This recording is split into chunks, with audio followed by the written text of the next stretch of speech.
નમસ્કાર મિત્રો, તો આજે આપણે આવ્યા છીએ મોરબીના પંચાસિયા ગામે, જ્યાં મગફળીની અંદર આપને બહુ સરસ રિઝલ્ટ મળેલું છે. તો આપણે ખેડૂત મિત્રના મોઢેથી જ સાંભળીએ. તો સૌપ્રથમ વાત કરીએ તો તમારું નામ જણાવશો અને ગામનું નામ જણાવશો. વાદી ઇસ્માલભાઈ ઇબ્રાહીમભાઈ, ગામ પંચાસિયા, તાલુકો વાંકાનેર, જિલ્લો મોરબી. ઓકે, તો દર્શક મિત્રો તમે જોઈ શકો છો, અહીંયા આપણે મગફળીની અંદર આપણે ઇન્ડિયા ગ્રોની પ્રોડક્ટ અહીંયા યુઝ કરાવેલી છે આ ખેતરની અંદર, જેમાં આપને બહુ સારું રિઝલ્ટ મળેલું છે.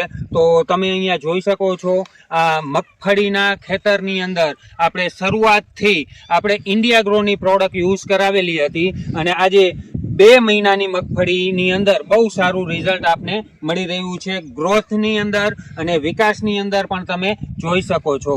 તો દર્શક મિત્રો જેટલા બી આ વિડીયો જોવે છે એ દર્શક મિત્રોને તમે કહી શકો કે આપણે ખેતરની અંદર ઇન્ડિયા ગ્રોની પ્રોડક્ટ આપણે યુઝ કરવી જોઈએ.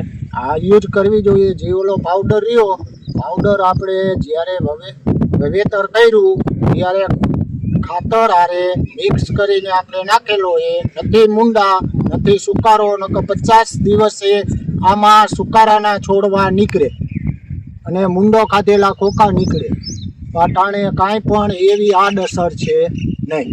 ઓકે, તો દર્શક મિત્રો તમે જોઈ શકો છો કે મગફળીની અંદર મેજોરિટી મુંડાનું પ્રમાણ, સુકારાનું પ્રમાણ આવતું હોય, પણ ક્યાંય પણ એક પણ મુંડો જોવા મળેલો નથી. તો આપણે આ વિકાસ અહીંયા કણે થયો. તો જેટલા બી આ વિડીયો જોવે છે એ તમામ લોકોને તમે કહી શકો કે આપણે આ ઇન્ડિયા ગ્રોની પ્રોડક્ટ આપણા ખેતરમાં યુઝ કરવી જોઈએ.